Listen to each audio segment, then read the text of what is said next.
success happens when you position yourself around people who are on the same path, same journey. You position yourself around people that can hold you accountable to taking the action that is needed to succeed, and so on and so forth. Like, it's more about, yes, action, like, go, Gary V, do the thing, whatever, but like also accountability, like positioning yourself around the right people, right? So again, for whoever is out there, and this was me for a time, who just thinks like, man, the more courses I buy, like, oh, this guy has the key. No, wait, this guy has the key, and I'm gonna keep on buying course after course. Like, dude, that's not it. If you've bought like 3 or 4 courses, most likely, bro, you have all the information that you need. And even if you don't, you can fill in your knowledge gaps with YouTube or whatever. But like, you need support and accountability and so on and so forth. Hello, what is going on, everybody? And welcome to Legacy's Journey, where we talk about creating what outlives you. I'm your host, Cameron Williams, owner of Kinley Consulting, where we focus on strategic financial growth for marketing agencies so that they can live the dream life they deserve and not be a slave to their business. And we do that through CFO and high-level consulting services. So we're still in season 2. And I'm just saying, I said this season we're going to do it bigger. We're focusing on $1 million agencies, people who are doing this at a high level, but are still keeping the main thing. They're still anchored on their why. And somebody out there that I was like, he makes some posts and I'm like, oh, that's good. I see some posts about the family. Then he talks about the finances. Then he talks about coaching other agencies. I'm like, we need him. So, ladies and gentlemen, Blake Snodgrass is here and he's about to rip it up. What's going on, bro? What's up, man? Dude, have you like done like media or television in the past? Because that intro was bomb. Like, you're good at this. Nope. I just wake up and just, Like, I just wake up and rip it. I'm a natural. There you go. That's awesome, dude. Glad to be here. Thanks for having me on, man. Really appreciate it. I'm always down to talk about literally anything having to do with marketing or agencies or anything. So glad to be here, bro. All right, let's do it. So tell the people name of company, who you serve, and why you do it. My name is Blake Snodgrass. Currently, our main marketing company is a marketing consulting company and coaching company called Agency Collective. That's what the A on my shirt stands for. We help marketing agencies who are plateaued, a lot of people who are in the sub 20K per month range, sub 30K per month range, who have been stuck in like the solopreneur type area, if you will, or like solopreneur mode or whatever, and help them break past that and start building real businesses. So that's our main thing. Our main thing right now is called Agency Collective, where it's kind of an accelerator for agency owners. In the past, I've had multiple different marketing agencies and multiple different consultancies as well over the past 6, 7, 8 years. Okay, so he telling y'all off rip. He not new to this. He true to this. He's been doing it. He's not one of these people that just took a course last year and now he can coach you on everything. You notice he said 7 to 8 years in the game. So let's start out with some easier stuff. So like, tell us, when you first started your journey, what even made you want to get in this field? Because a lot of people that we brought on, not like they went to college for marketing, right? It's something happened somewhere that made this change. What happened in your case? Yeah, so the reason why I ended up getting into digital marketing was straight up necessity. And I'll explain why. So I started when I was younger. I was heavily involved in ministry. So I worked at a church all throughout high school, all throughout college. I was super involved in a local church, and whenever I graduated college, I immediately went to work full time at that church. Matter of fact, I went to I went to college for music to get a music degree. And about like halfway through that degree, the people at this very large church that I wanted to work at basically said like, hey, we're ready to offer you a full-time job contingent upon you graduating. So I switched over to a communications degree to kind of fast track it out of college, because that's a pretty quick degree. Ended up learning a lot about sociology and psychology in that communications degree that I would later on use in marketing, which is pretty cool. Anyways, I graduated. I went to work at that church full time, where I was really doing a lot of media production for them, a lot of videography, graphic design, etc. Within a year of working there, one of my buddies told me to read Rich Dad Poor Dad, and like I don't even remember how that came about. But long story short, like that's how I caught the entrepreneur bug. So within a year of having that job, I quit that job and to start my own business. And when I started that business, I just used the skills I had in my hand, which is like graphic design, media production, video production, that type of stuff. And I found out very, very quickly how difficult it can be to grow a business that doesn't have recurring revenue. It's just like, man, if I want to keep the bills paid, I got to sell a new website, sell a new logo package. And like, I didn't know what the hell I was doing. And I was charging like, $175 for a logo package and stuff like that. So like, dude, it was tough out there. I'm like Yeah. probably 22 years old at this time. I'm being an idiot of an entrepreneur paying for like an expensive office space when it's totally unnecessary. I'm making all the wrong moves. I made like $26,000 that first year, and I was really trying. I was like grinding for that $26,000 that year. Anyways, that grind, and this is where I said like out of necessity. I started researching different ways to like make more money with the skill sets that I had, and I stumbled across digital marketing. I think I saw an ad for a course actually, an ad for a course that taught you how to like start offering SEO as a service. And so SEO, I always tell people, is like my native digital marketing language. Like that's what I got started in. And yeah, man, learned SEO, started offering it, started growing the agency. I think the first paid ads course I ever bought was Dan Henry's $9.97 course, like back in 2016 or whatever it was. So I learned paid ads, bought a Google Ads course. I bought so many courses. To date, I've spent well over six figures on courses, masterminds, trainings, conferences, all that stuff. Just self-education has been huge for me. Anyways, man, that started me down the path of digital marketing and starting my first like actual digital marketing agency, which I guess would have been like in 2013, 2014 was when I was getting into digital marketing, somewhere around there.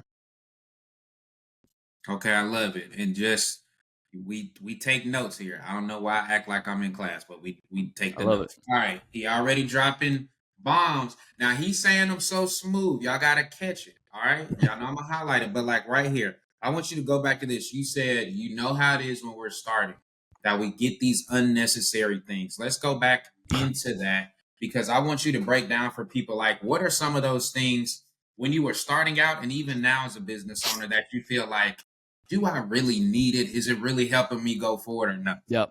Man, wow, talk about like it being timely because I had to make a decision yesterday of like no, I don't really need that quite yet.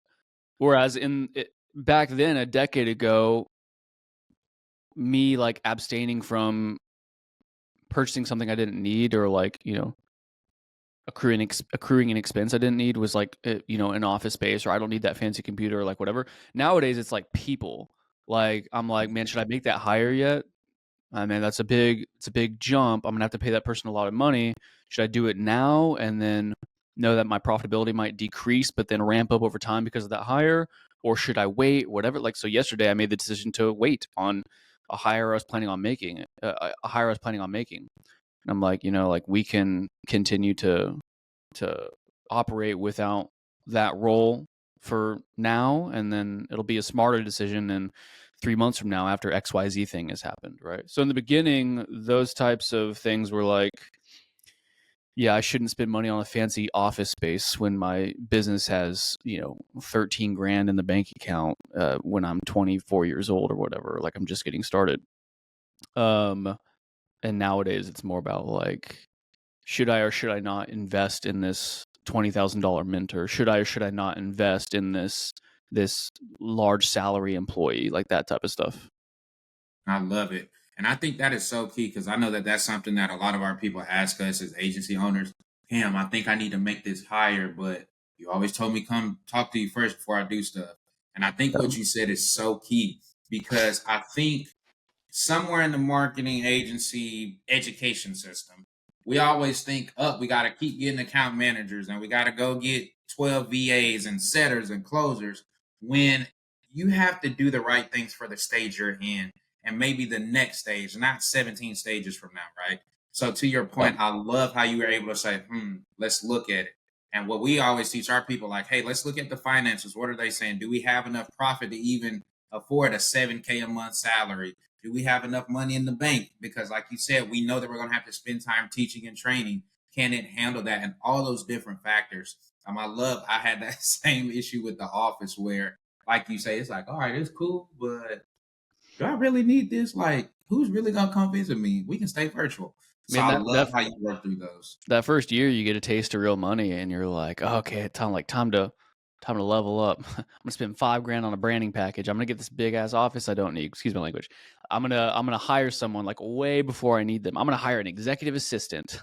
It's like there's some ego involved, right? There's Yes. some ego Ooh, involved in that. go there. Talk about it. Talk about it. Well, actually, I was taking notes while you were talking. I want to hit on one little thing before I move on to that, because we can talk about the whole ego thing.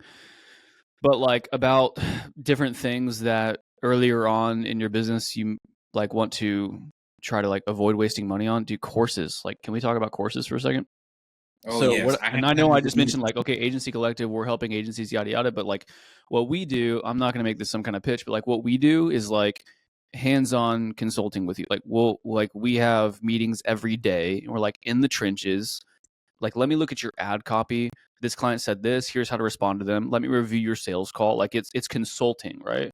Right. There's a big difference between that and like the courses I took years ago, where it's like you pay $3,000, you buy a set of videos.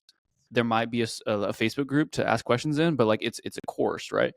People need to realize that, like, man, after you've bought a handful of courses, most likely you have all the information that you need. Okay, I tell people every day, like, information accumulation does not equate to success. Like, success This happens is when you position yourself around people who are on the same path, same journey.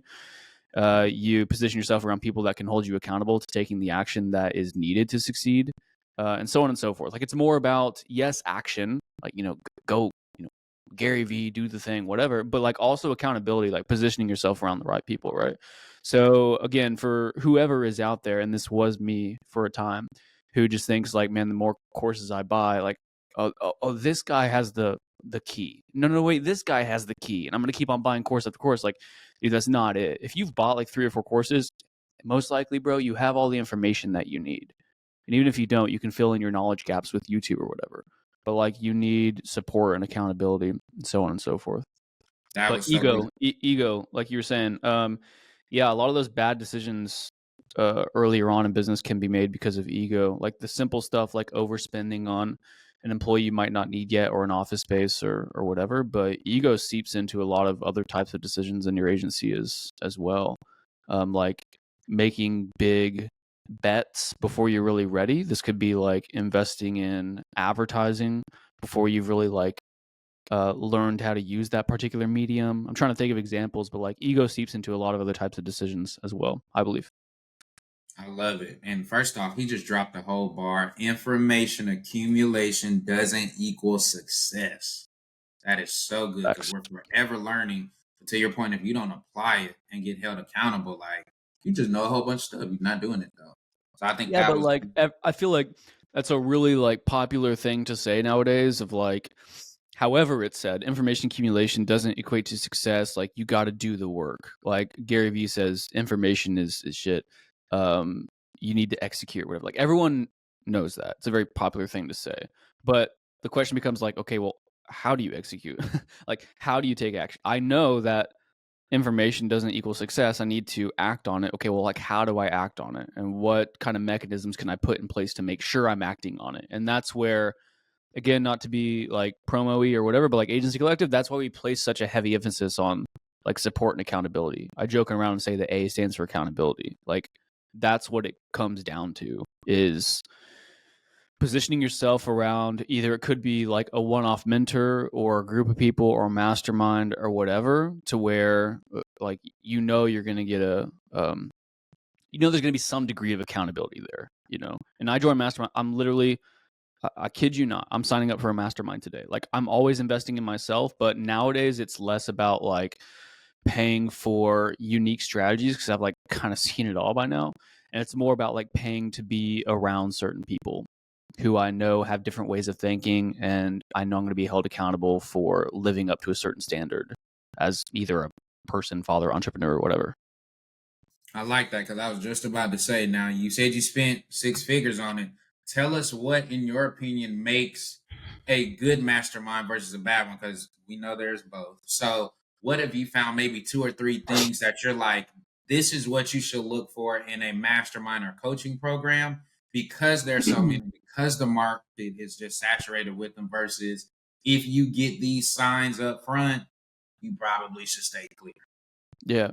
So I think the three things that came to my mind first about like what you should look for in a mastermind is like the experiential track record of the founder, the the how aligned you are with where that founder went to and where you want to go to, right? Because I think it's like an obvious thing to say, but like the whole process is finding someone who's been to exactly where you want to go to and then paying them to tell you how to get there.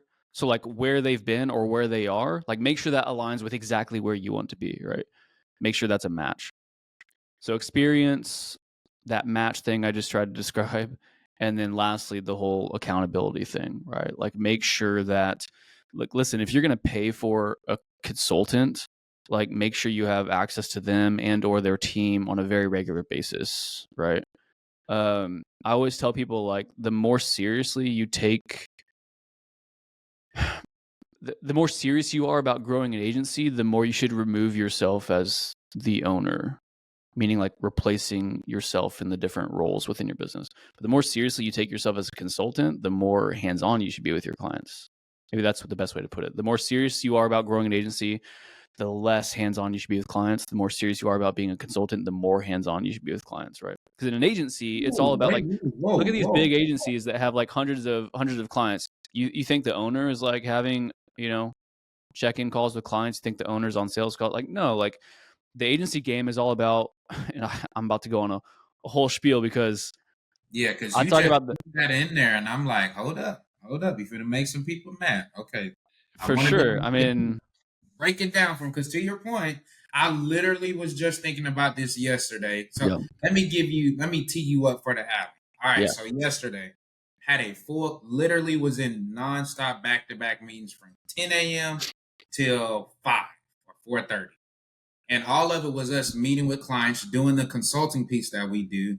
yeah, I was feeling amazing. I'm like, yes. They're like, dude, I needed this, or I've got so many ideas now, and I'm happy.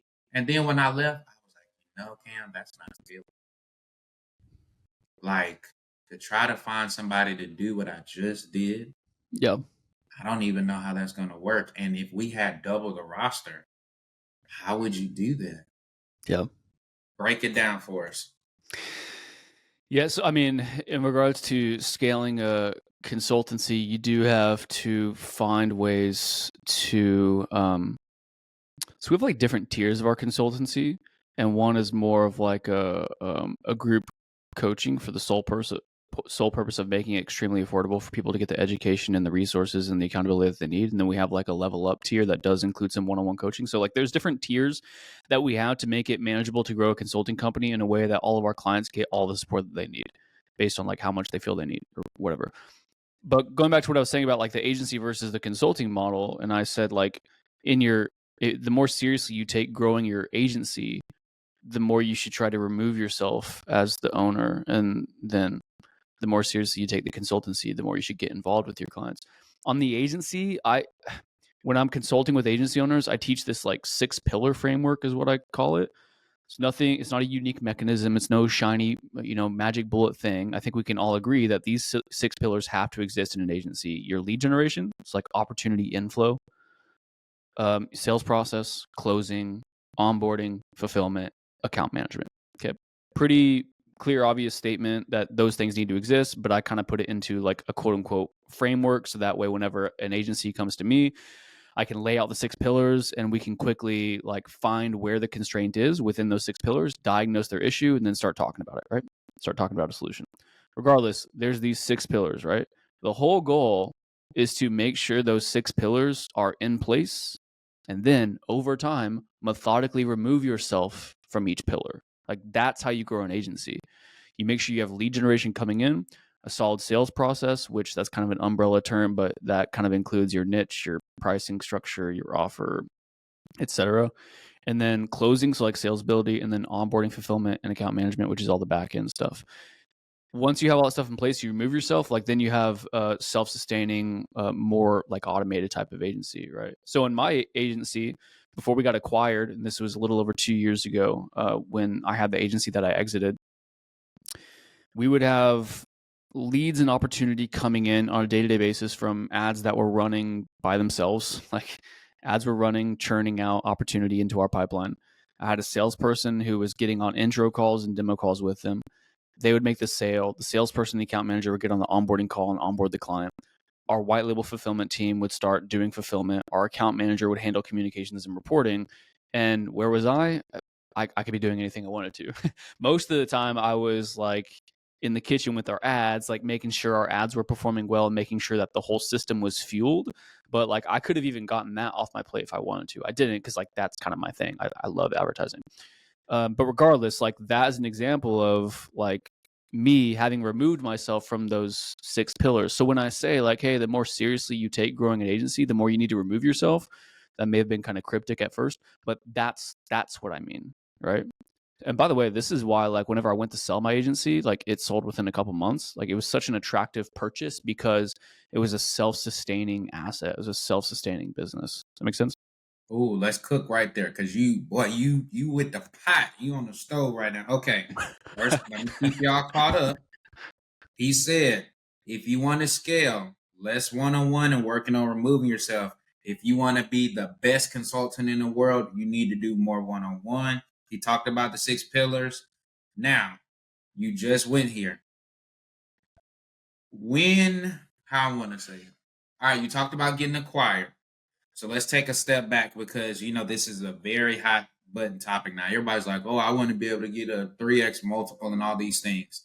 You just gave us one fabulous tip that we've seen over and over again. You working your way out makes you more attractive.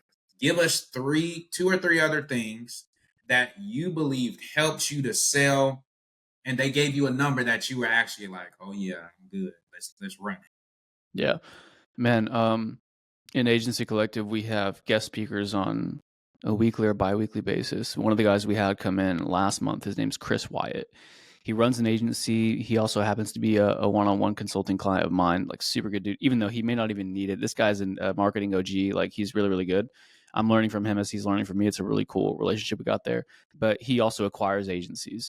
And he came into our community and started talking about like, hey, these are the main things I look for whenever I'm buying an agency. Like this is my buy box. This is what I need to see, right? So let me see if I can remember what he said. I did post the highlights from that on my YouTube channel. But I know one was diversification of client base. So AKA like the more clients you have, the more diversified that revenue is, the more safe of an investment it is, right? So if your business is doing like $100,000 a month with 10 clients paying you 10K a month, that's kind of like a risky investment for someone to buy. It's not diversified, as opposed to like having 50 clients paying 2K a month.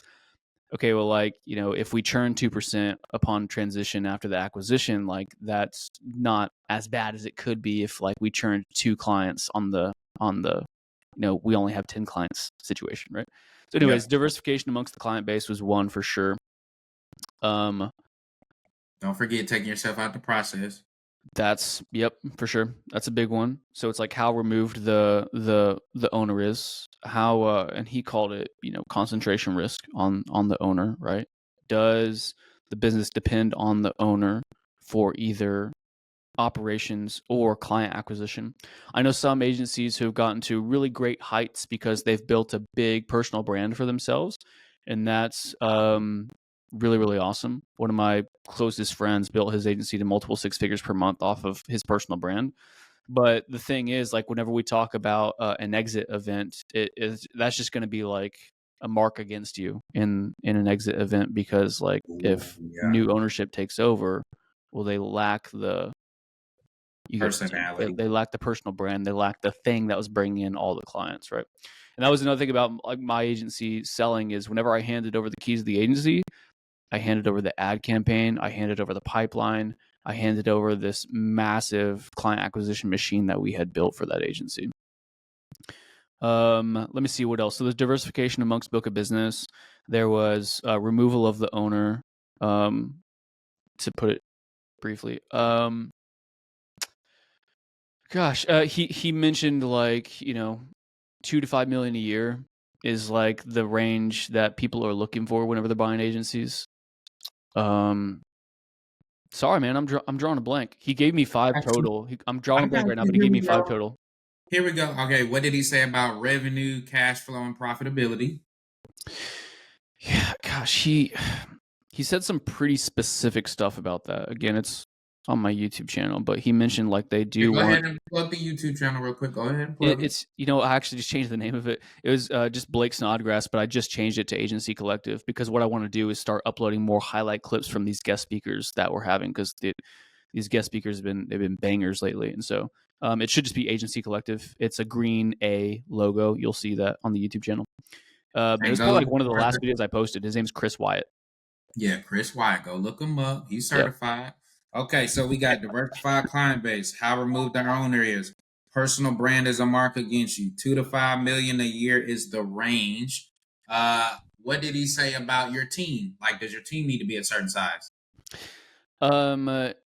Yes, he kind of made the same point about team as he did about the client base. Like diversification is a good thing, right? Like, AKA like having more people. Like the more people you have on your team, the less concentration risk there is, right? Like if there's only 3 people on the team and one of them leaves during the transition, well, like you just lost 33% of your team, right? And so the fewer employees you have, the more risky it is from a buyer's perspective. Okay. What did he say about like debt, lines of credit, how that is viewed when I'm trying to buy it?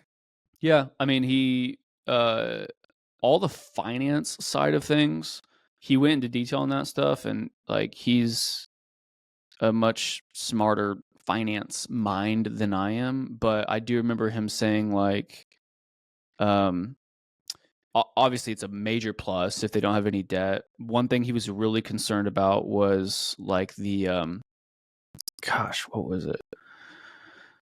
They talk about it in real estate, like debt to income ratio type of thing. So like if I'm going to buy an agency that I have to purchase for multi 7 figures, a lot of the time I'm going to be uh you know financing that, and I'm most likely in many occasions going to have a note associated with that, right? So like the debt service needs to be below a certain percentage of income. Like he said something like that. I'm not a finance guy. I'm a It's all right. market and sales But, guy. But yeah, but wait. Give yourself some credit because you sold your agency. So clearly you had these things in place. What was the hardest thing that you faced in selling your agency? Like, was it hard to let it go because you built it from the ground up? Was it easy because you felt safe giving it to this person? Like, walk us through that because I think a lot of people just think, oh, they're going to write this huge check. All right, cool. We shake, sign some papers, and then, all right, see ya. yeah. Um, the sale of my agency went pretty dang smooth because I knew the guy I was selling it to. Like he wasn't a stranger to me. One of the I'm not gonna say obstacles we faced, but like one thing that we really had to pay attention to was the specifics of how the transition was going to work to make sure we didn't churn any clients during the transition. And so we made an agreement that I would more or less kind of stay on board for 90 days and help him transition those clients in a way that resulted in like as minimal turnover as possible. And dude, we did it with like 2 or 2 to 4% churn, like it was pretty successful, like the transition. So that was kind of difficult just like time wise because like I hopped on a call with him and our account manager and the client for all 46 of our clients over a 90-day period. So that was a lot of work, but it ended up going really smooth. Like we put in the work necessary to make that transition successful, and yeah, it worked well. Okay, Yep. I love this part right here. You said you had about 46 clients. Now, let's stay right there because a lot of people think, man, if I don't have 100 clients or 250, like that means I'm gonna get penalized. But you said 46, Mm-hmm. and I know from being the numbers guy what that means. But break that down for everybody else, because to your point earlier about the diversification, yes, 46 clients, but that means we have some that are high paying, 10, 15, 20 grand a month. We have some that are probably at the $1,500 a month. Mm-hmm. Talk to us about how to, I don't want to say balance because I'm sure you didn't do it on purpose, but what is it like to manage 46 with the team size that you have? And tell us your team size at that time. Man, we were doing it with one account manager. Like we had a white label fulfillment company and I had one account manager and that was it. You know why it was like that manageable? Because most of them were SEO clients and that was by design. The main product I was selling was SEO, and SEO clients are extremely easy to manage. It's not like paid ads clients where you're constantly having to make new ad creative and constantly hearing back from the client about like, oh, our lead cost, our appointment cost is increasing. Like SEO is extremely simple. You do the job, you do it well, you provide monthly reporting, you offer complimentary like bi-weekly or once a month calls, and as long as progress is trending in the right direction month over month or quarter over quarter, and you're not charging a ridiculous amount, like the client's going to be happy, right? And so like managing a 46 client book of business where most of them are SEO clients, like it was not that bad. Like I said, we just had one account manager. I was on the verge of hiring my second account manager before I decided to sell.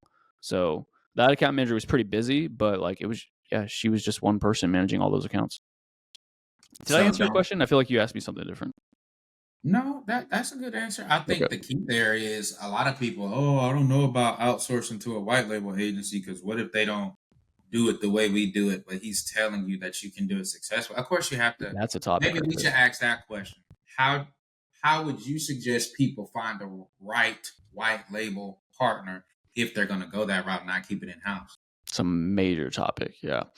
Like like a huge topic, like something we talk about daily in Agency Collective. Like should I go with this white label company or that white label company or whatever? So whenever you're growing an agency, you obviously have two options when it comes to fulfilling your service.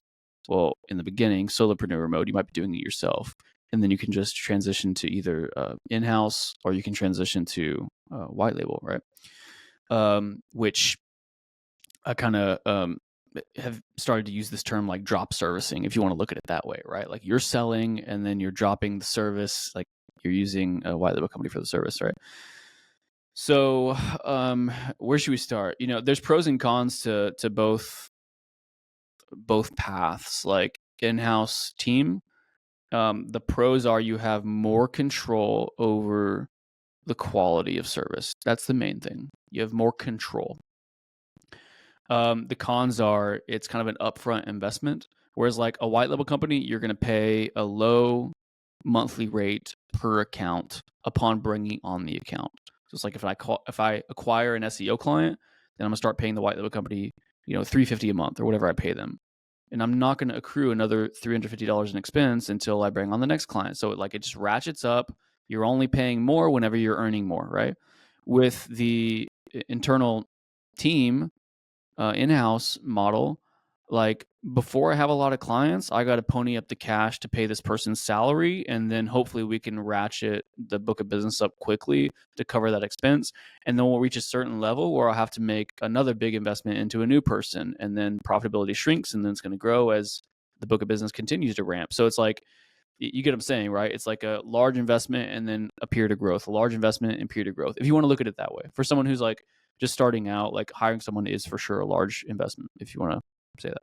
Anyways, with the white label companies, that's the route I took. I was building a very lifestyle type of business. Like I didn't want a lot of internal staff. I didn't want a lot of like in office, in-person staff.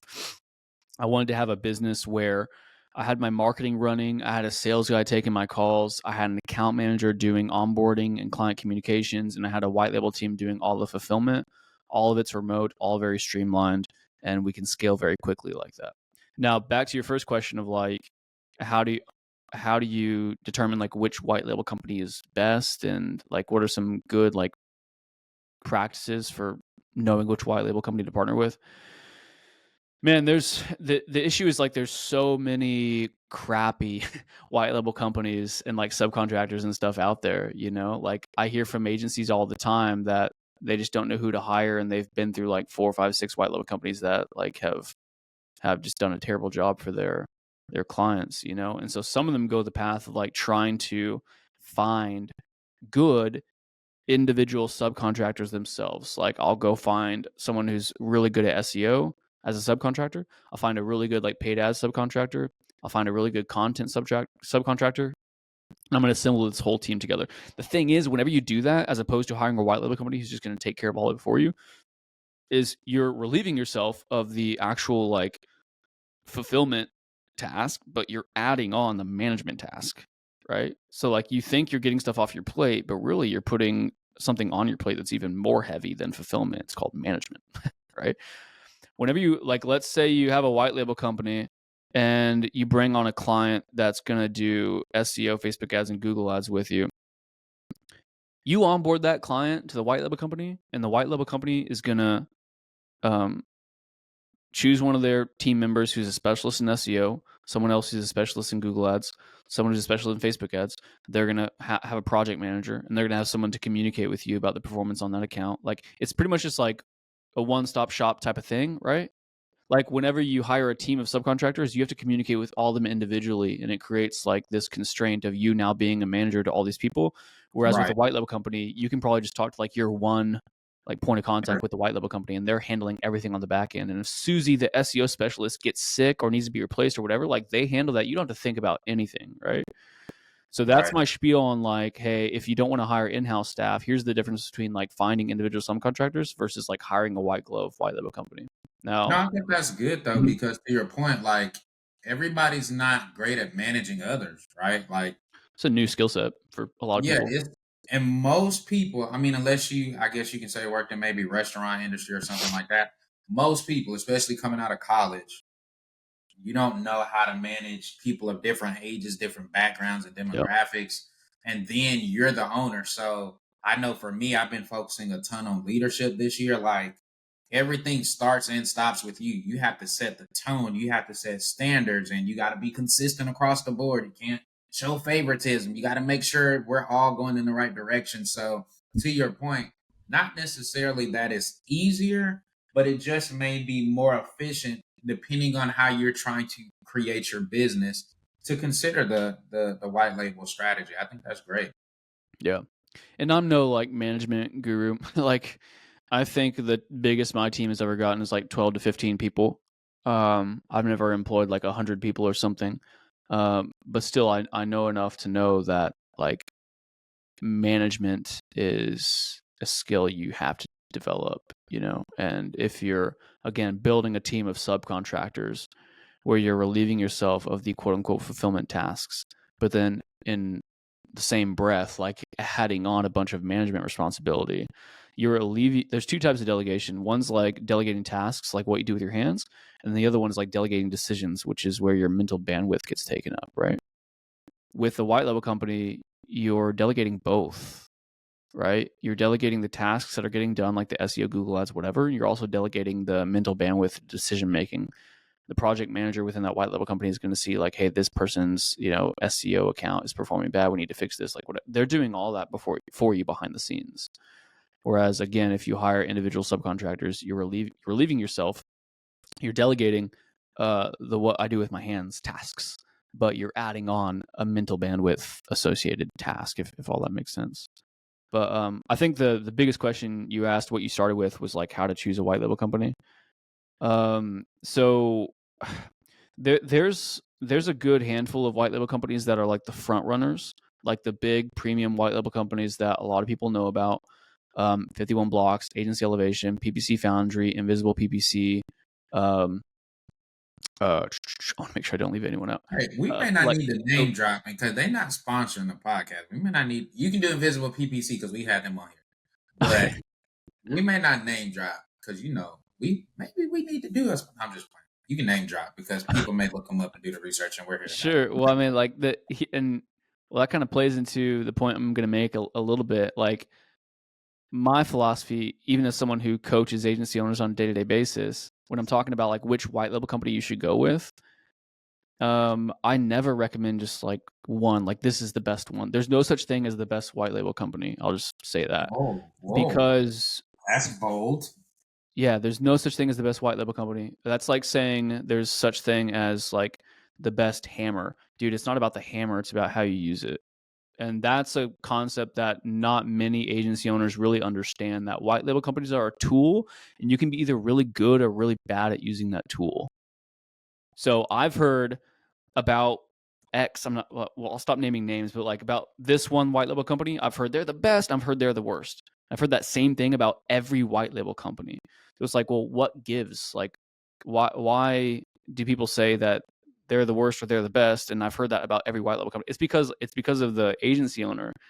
Like, and this is a hard concept to explain a little bit, but maybe that analogy was And the this is best. Like, our it's a tool, and you got to be good at using the tool. And so if you're not good at using the tool, of course you're going to think they're bad, right? So the question becomes like, number one, go with a white label company that is well known, established. They obviously have like hundreds, if not thousands of clients. Like, they know what they're doing. Some of the names I just dropped are some of those companies. Okay. But then second to that, there's three main things. Number one, go with an established firm. Number two, interview multiple. Like have meetings with at least two or three of them, and ask them about their process, ask them about their results, ask them about how their communication cadence works. Figure out which one like vibes with you the best. Figure out which one you feel like is going to produce the best results. Like, just interview multiple. Same thing with like hiring team members. And then lastly is like getting good at the skill of using them, right? So I think the most apparent example I can give of this is like the onboarding process. Okay. So this is an example of like, are you good or not good at using the tool? And if you're not good at using the tool, you're going to just consequentially think that the white label company is bad when it might actually be you. So onboarding. Okay. I know a lot of agency owners who get frustrated because they land a client, and then upon landing the client and taking payment, they will, because it's what the white label company told them to do, they will take the white label company's onboarding form and just send it to the client and be like, hey, client, I'm excited to get started. Your payment went through. Here's this onboarding form. Fill it out. And whenever we get it back, we'll rock and roll. Here's the thing. A lot of the times clients aren't like super prompt. And so you send the onboarding form to them. They take like 5, 6, 7 days to fill it out. Upon getting the onboarding form, the white label company in most cases will hold true to their timeline, which is usually like, hey, within 7 to 10 business days after receiving the onboarding form, we'll launch the campaign. So that means that, like, let's say 2-3 weeks after the client paid, the campaign launches, which means a week later, month 2 happens and they get billed. And the client hits up the agency and they're like, what the hell? We just got billed for month 2, but our campaign's only been live for a week. So they point the finger at the agency points the finger at the white label company, and the white label company points the finger at the client. It's terrible, and it happens every day. Okay. And so that's an example of like an agency owner not using the tool correctly. The way that I handled onboarding to make sure that that didn't happen was, on a sales call, we would take the payment and they would set the expectation of like, hey, by the way, the next step is the onboarding call. We're going to do that tomorrow morning. Between now and then, we're going to email you a checklist of everything you need to come with prepared to that onboarding call. Then on the onboarding call, we're going to get 100% of everything we need from you in order to launch your campaign, like website login, like copy, like whatever. And after that meeting ends, which is my account manager, we took all the information and we filled out the white label company's onboarding form. So we kept full control over the process, which allowed us to make sure that within 24 hours of the sale, they are officially like onboarded to the white label company. So the white label company was then able to adhere to their timeline and everyone's happy, right? But like, if you don't have processes in place like that, like you're not using the tool correctly, and you're going to end up just like blaming the white label company, right? So that's what I mean by like, hey, there's white label companies that could be like the best, but people will say they're the worst because they run into these situations that are really like caused by the agency owner not really having processes dialed in. You know what I mean? I do. Yeah. Because he literally just gave y'all an onboarding playbook for free. So if you're not paying attention, you should. I told you. People make onboarding too complicated. And nowadays it's like freaking GHL and these workflows and AI stuff. People want to automate everything. It's like, dude, get them on an onboarding call. Make sure they know ahead of the onboarding call what they need to bring to the table. Get everything you need from them within 20 minutes. And like, that's it. And they're gonna love the FaceTime of that 20 minutes and the personalized touch of not just like, oh, I'm gonna send you a form, fill it out, you know? That wait. creates a lot of. Whoa. You finna make some people mad. Because I just came back from a conference. They talked about AI. It was 3 different speakers. I could probably I'm going to name drop my boy John Mass. But they'll tell you AI is here. Embrace it. I Utilize agree. it. But you just said, whoa. Don't get so caught up in all the automations and the AI and the fanciness that we lose the personal touch.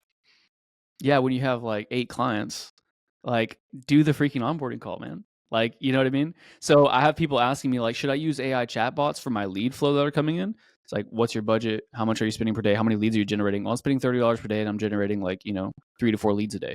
Dude, call the leads, Like sure, use an AI chatbot whenever you're generating like 60 leads a day, like we are. Okay.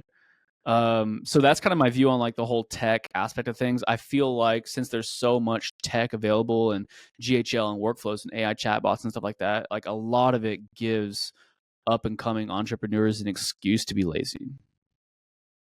Mm. So like onboarding, yeah, I know, man. You can set up some crazy cool automation where whenever they fill out your order form and the payment processes, it triggers a thing in GHL with a workflow that starts an onboarding process, and they're getting emails and texts, and it automatically sends them the contract, and then it's going to send them the intake form, and they can fill it out themselves. That's all cool, man. Right? And if you're onboarding 3 clients a day, go for it. But if you're onboarding 1 client a week, do the 20-minute meeting, have that FaceTime, establish a good relationship with the client. I call onboarding the silent but deadly pillar. Remember the 6 pillars? I I call do. onboarding the silent but deadly pillar because if you jack it up, that has the potential to, there you go. Yeah, heck yeah. That's it. You're inducted into Agency Collective. You got the 6 pillars down. Love it. I call it the silent but deadly pillar because if you really screw up that first like 2 to 4 week period, that could be the difference between them staying on board for 12 months versus them staying on board for 1 or 2 months. And let's say you're selling a package for $1,500 a month. That's the difference between making $18,000 or making $2,000 or $3,000, right? Because if you don't go about the onboarding process correctly, and it's all this crazy tech and automations that the client doesn't really get, and there's no personal touch and all this stuff, like they are going to experience buyer's remorse. And that's what we need to guard against, right? So yeah, like I love AI, love automations. I use all that stuff at some capacity in our business, but a very simple, effective, personalized onboarding process that does not have to take a lot of time. That's what worked for us. I'll just put it that way. That's what worked for us. All right. I think we skipped some stuff. Let me go back to my notes. You said, I ain't gonna ask you this because I feel like we don't want to nerd out. I was gonna say, what are you seeing in ads right now? Because I know Facebook is doing some weird stuff, but we won't go there. Let's go to something I know you'll want to talk about. Let's talk about going back to the beginning because you told us we skipped a major piece in the story. So you talked about coming out of college. Church wanted me. All right, I started doing my own thing. We grew, sold it. Now I'm doing this bigger, more purposeful thing. But somewhere in this story, you found somebody special. So My wife? when you found her and you Yeah. say, "Babe, I'm finna go on my own," or did she meet you? Had you known her before you started the company? High school sweethearts. Yeah, we've been together for a long time. So, all right. So now I know how this go. Babe, I'm Yeah. going on my own. First thing she says is, Let's make it happen. She was 8 months pregnant, and I was like, I want to quit my job and do this thing. And even though most people consider that like wildly irresponsible, she was like, I was like, I want to do this thing. I want to step out and quit my job and like start this business. And so I have this plan, babe. Like we can wait. Liam will be born. We'll wait like 6 months. We'll make sure things are stable, and then I want to step out and do this thing. And she was like, do it now. I can't stomach seeing you go another day without doing this thing. Like I know you want to do so badly. So I could get emotional about this, but like, yeah, she was like, go for it. She's always been just like on board. Like go for it, do it, because even if it doesn't go as planned, like your happiness is so much more important than, you know what I mean? Like she was like, you go do your thing, like do what you know you're supposed to be doing, even if it's going to make it a little bit more difficult or inconvenient for us for the time being. And dude, she was in nursing school. I was making $1,800 a month working at that church, and we had a baby on the way. Okay. So now, because we skipped this little part too. So he just said, hey, 46 clients was able to sell, and it was a blessing. But tell the people, what was it like when you made that first sale, or what was it like when you had your first 10K month? Because we may have younger, newly aspiring marketing agencies or people who are on the fence or want to do it. But what was that experience like for you when you made that first 10K? Walk Mm-hmm. us through that process. Um, I mean, I know it's a long time ago for it. yeah. But like, it's interesting, man. It's an interesting question because I remember like when I made my first 10K, like when I had my first 10K month, and that was a while back. This is probably 2014 or something. I remember the About a feeling of year like, in. yeah, maybe it was like right after I found the digital marketing path. Because remember I told you I struggled with the whole branding and design thing for a while. And then I got involved with digital marketing and started doing the SEO thing. And then probably 2014, yeah, probably right around there, probably ended up having my first 10K month. And yeah, I remember the feeling of like, is this real? Like it didn't feel real at first, but at the same time, I was always like very driven by these big like way out in the future mountain sized goals that I had. And so while I was like, damn, this is crazy, like 10K or whatever, I was also like, okay, that's just step one of like 20, right? And so like I told myself around that time when I was getting started, like, okay, within 3 years from now, I either want to be a millionaire or I want to be making 40K a month. Like I have to hit one of those goals in the next 3 years. And I wrote that down on paper and had a date set to it and everything. Actually, you know what? Never mind. Sorry. I said I wanted to do all of that by 2020, but it ended up happening in 3 years. That's what I was going to say. So in 2014, I wrote down, this is 2013, I think. Yeah, about 2013 when I stepped out and started doing the digital marketing. I wrote down on a sheet of paper. I think I probably have this sheet of paper still in some journal. Like by 2020, I must either be a millionaire or be making $40,000 a month. Now, it's just funny looking back at that, how naive it is, because like being a millionaire, having $1 million in liquid net worth is definitely harder than hitting 40K per month, just in case anyone's wondering. But anyways, like I wrote that down, and within 3 years, I was at 40K per month. And so, yes, it was awesome. It was like elation to, hit that first 10K month. But at the same time, I was like, the job's not done yet. And I just hit the gas pedal harder and harder along the way. All right. Let's stay right here. Now let's talk about Bay. So now that was back at the beginning. Now you've done it, had it at a high level, and then have started something new.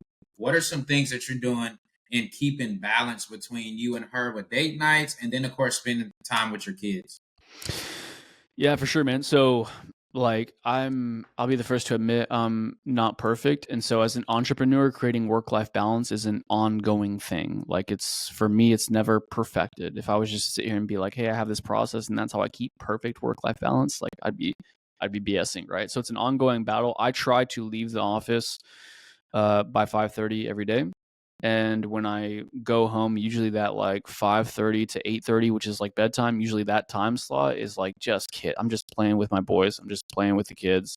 And then I'm in charge of bedtime while my wife goes back to the room and relaxes, because she's been with the kids for hours at that point. And so like I'm in charge of bedtime. I'm in charge of taking the kids to school. So I have a lot of FaceTime with them, because me and my wife are really good about splitting up different kid associated tasks, right? So like we have a cadence, we have a dance, to where both of us have just as much kid related responsibility, right? I mean, this is a whole topic we could dive into about like an entrepreneur and the entrepreneur spouse, and like how the balance happens with like managing children versus the whole work life balance. Like it's a whole dance we have. Our 9-year-old is autistic and he homeschools. Our 7-year-old goes to public school and he's in every sport known to man. So there's like all these practices and stuff. And then so like there's so much to manage, right? I mean, that's just what it Yeah, is when let's you're a go here parent. because we Yeah, homeschool, so I'm here for it. Let's do it. yeah, man. You have 150% the amount of kids that I have. You have 3 kids. I only have 2.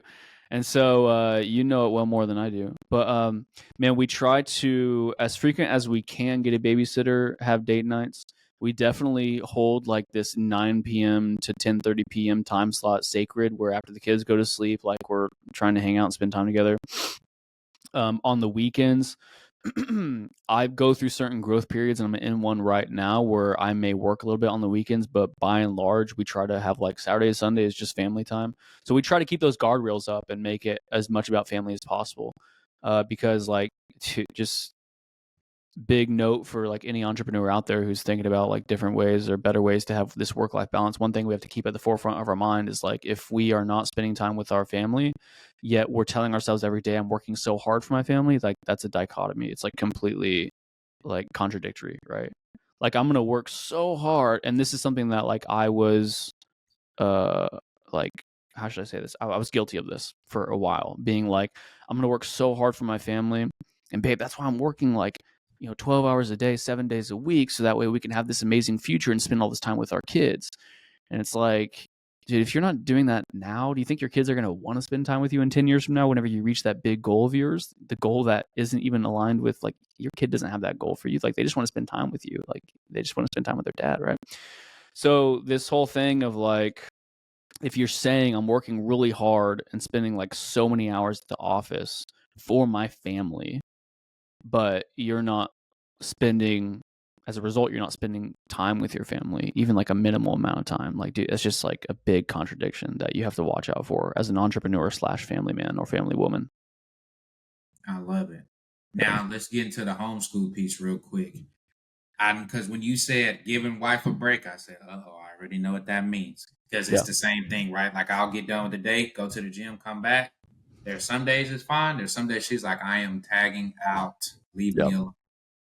Deal with your kids. You make sure they eat and get in the bed. The end, right? So how have you found you have to help? Because to your point, you have an office, right? Yep. But I still gotta be available because it's both our kids, right? It ain't just your kid. How are you balancing that out?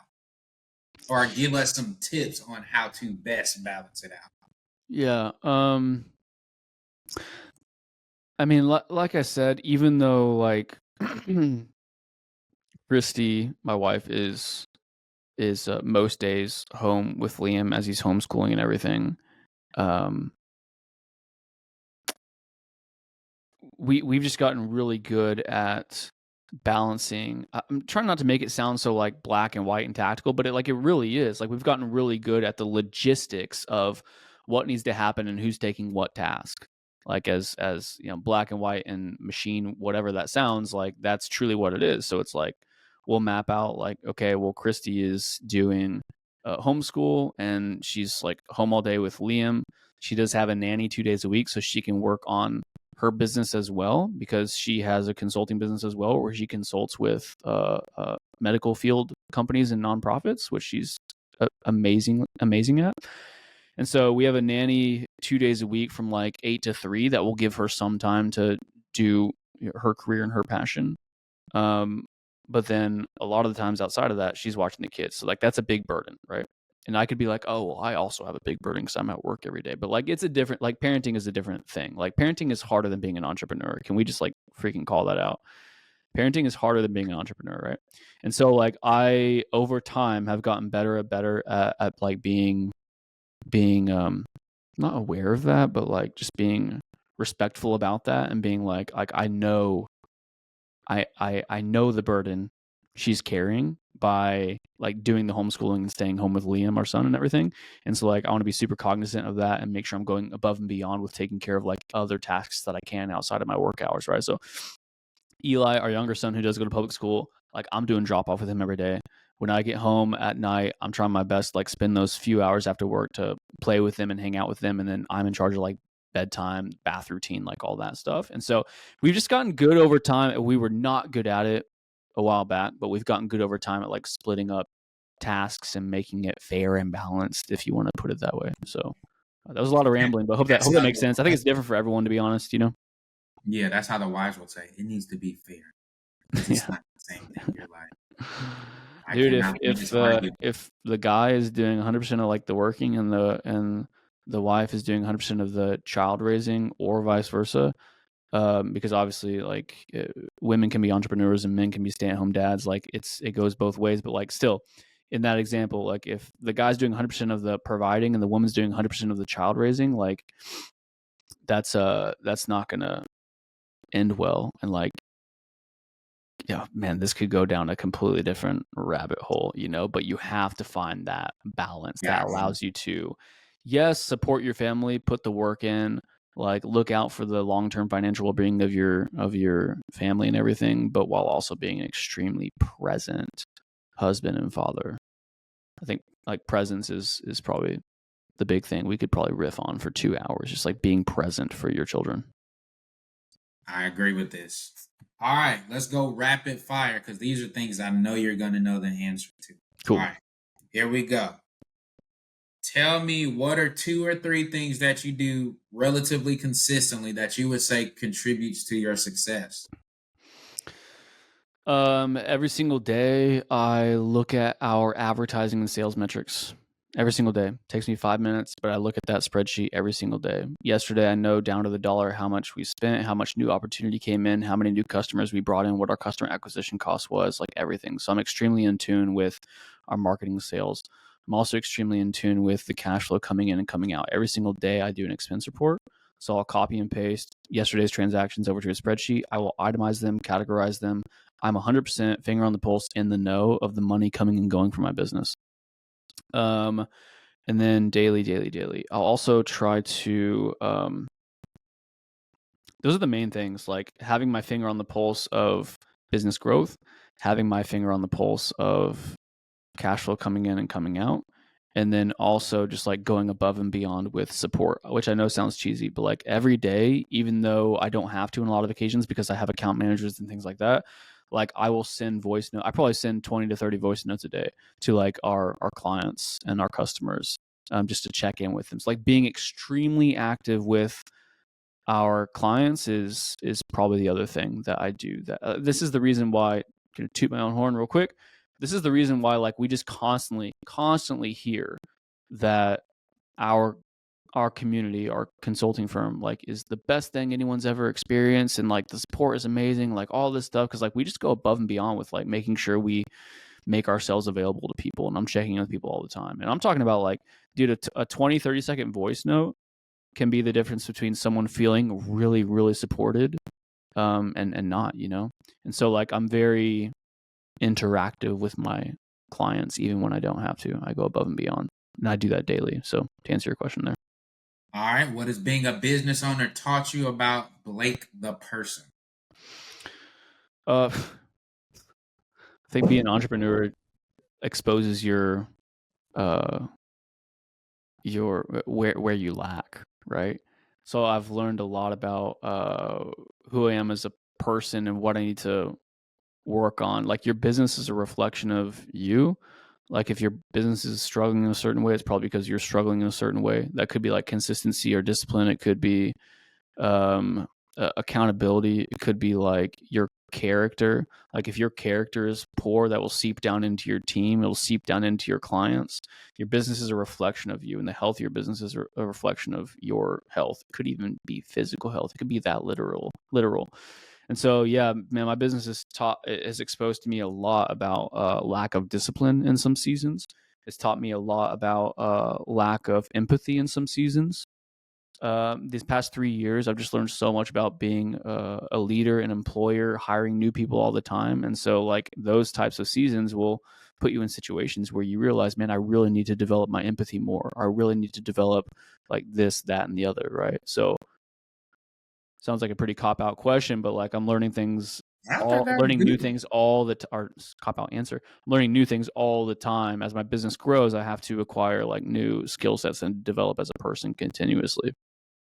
I feel like that was a very good one. I felt seen because I feel like this is true. All right, next question. If you could get in a time machine, you had 30 seconds to go back to your high school self or fresh out of college self, but you know everything as of right to this second, what do you go back and tell them? With 100% of the knowledge that I have now. Yeah, but it can't be something easy like buy Amazon stock. Like, Yeah. I mean, I would probably say to like go down the path I went down, but doing it in, 2008 when I graduated high school, being 10 years ahead of the curve, uh, You I'd think you have. would have had the confidence to do it straight out of high school? That's the thing. If I'm able to go back with all the knowledge I have now and tell myself like the roadmap to take, like that's pretty much like telling someone, buy Amazon at whatever it was. You know what I mean? Like, hey, like go down this path, and you're going to be 10 years ahead of the curve. So I'd probably give myself as much of the wisdom as I could in 30 seconds of like what I've acquired about like, because I wouldn't change my path about like going towards the internet marketing space. Like I would be like, hey, go down this path. And by the way, here's the best way to do it. Here's what you should do first. And here's what you should stick to. That would be one of the main things I would tell myself, like, hey, choose one of these paths because all of them are very lucrative. But whatever you choose, stick to it and do it 8 hours a day for 15 years. And you will have a 9-figure net worth. I mean, Yeah. I feel like that's legit. All right. If you were a newer agency and I'm making my 10 grand a month, Yep. what are 3 things you're telling them to do outside of your framework? 3 things to do in order to get you to $1 million run rate agency. Treat yourself like your own VIP client. Are you generating leads and opportunity for yourself? You have to ask yourself 2 main questions. If I was my own client, would I be happy with the amount of leads and opportunity I'm getting on a daily basis, or would I fire myself immediately? So that's a big like gut check question for most agency owners. Or another question to ask is like, what's the minimum amount of marketing I would recommend my clients spend to grow their business? And am I doing that myself? So treat yourself like your own client. Am I actually practicing what I preach and doing what I do for my clients for myself? So get serious about, yeah, I know you might be good at marketing for roofing companies or marketing for med spas or whatever, but are you good at marketing agencies, namely your agency? So get good at that. Get good at generating leads for your agency, because those who have an abundance of opportunity flowing in, can cherry pick the best deals. You have control over growth. You just have maximum control over the growth projection of your business. So that, whatever you want to call that, like get good at treating yourself like your own client and generating opportunity for yourself.